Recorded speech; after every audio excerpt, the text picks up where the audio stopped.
ছাত্রদলকে ছাত্রলীগের মতো হাতিয়ার হিসেবে ব্যবহার করছে। এই ছাত্রদল এই অভ্যুত্থান বিরোধী না ক্যাম্পেইন করেছে, সংস্কার বিরোধী না ক্যাম্পেইন করেছে। আমরা দেখছি না ছাত্রদল নো ক্যাম্পেইন করেছিল। আজকে ছাত্রদল সেখানে ঢাকায় বসে রাকিবুল ইসলাম রাকিবের নেতৃত্বে আমরা দেখছি নির্বাচন কমিশন ঘেরাও দিয়েছে। মূলত যারা বিএনপির ঋণ খেলাপি, যাদের দ্বৈত নাগরিকত্ব আছে, তাদেরকে যখন সুখোজ করা হলো, তাদের মনোনয়ন বাতিল হয়ে যাচ্ছে, তখন ছাত্রদলকে ছাত্রলীগের মতো হাতিয়ার হিসেবে ব্যবহার করছে। আমরা আজকে রংপুর থেকে ছাত্রদলকে জানিয়ে দিতে চাই, জুলাই পরবর্তী বাংলাদেশ আর আওয়ামী লীগ স্টাইলে বাংলাদেশের মতো নাই। আগে আওয়ামী লীগ ছাত্রলীগকে ব্যবহার করত, এখন বিএনপি ছাত্রলীগ ছাত্রদলকে ব্যবহার করছে। তো ছাত্রদলকে বলে দিব, আপনারা জনগণের বিরুদ্ধে গিয়ে, দেশের নীতি নৈতিকতার বিরুদ্ধে গিয়ে, দেশের সিস্টেমের বিরুদ্ধে যাবেন না। এখানে খুবই স্পষ্ট, ঋণ খেলাপি যদি আইনিভাবে তার নির্বাচন করার সুযোগ না থাকে, সেই ক্ষেত্রে এই নতুন বাংলাদেশে এই 2000 শহীদের রক্তের উপর দিয়ে তার নির্বাচন করার কোনো সুযোগ নেই। জাতীয় ছাত্র শক্তি ছাত্রদেরকে, ছাত্র সমাজদেরকে সংগঠিত করে এই অপকার্যক্রমের বিরুদ্ধে লড়াই করে যাবে ইনশাল্লাহ।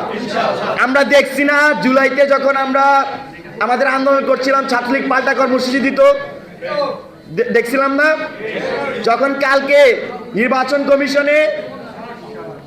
যখন নির্বাচন কমিশন কয়েকজনের মনোনয়ন বাতিলের প্রক্রিয়া গেল, তখন আজকে ছাত্র দলের বিভিন্ন দাবি দেওয়া চলে আসলো। দাবিগুলো একটু শুনবেন কি? একটা দাবির মূল কথা হচ্ছে এই নির্বাচন কমিশন তারা যাতে স্বাধীনভাবে পরিচালিত হয়।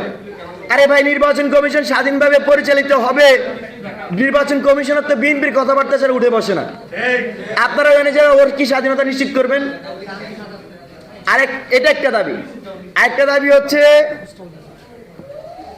আপনার এই শাবিপ্রবির নির্বাচন নিয়ে, মানে শাহজালাল বিজ্ঞান ও প্রযুক্তি বিশ্ববিদ্যালয়ের নির্বাচন নিয়ে তাদের আরেকটি দাবি হচ্ছে পোস্টাল ব্যালট নিয়ে দাবি।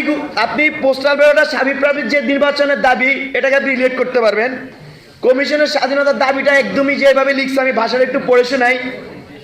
বিশেষ কোনো রাজনৈতিক গোষ্ঠীর চাপে হঠকারী সিদ্ধান্ত না নিয়ে স্বাধীন ও পেশাদারিত্বের পরিচয় দেওয়া। তো এটার মানেটা কি? উপরে একটা দাবি দিচ্ছে, সেটা হচ্ছে পোস্টাল ব্যালট নিয়ে, নিচে একটা দাবি দিচ্ছে যে শাবিপ্রবি নির্বাচন দিয়ে, মাঝখানে মূল এজেন্ডাটা পুশ করে দিছে। হঠকারী সিদ্ধান্ত মানে কি? যে ঋণ খেলাপি তার যদি মনোনয়ন বাতিল হয়, মনোনয়ন বাতিল হবে। রাষ্ট্রের আইন কানুন নিয়ম আছে না?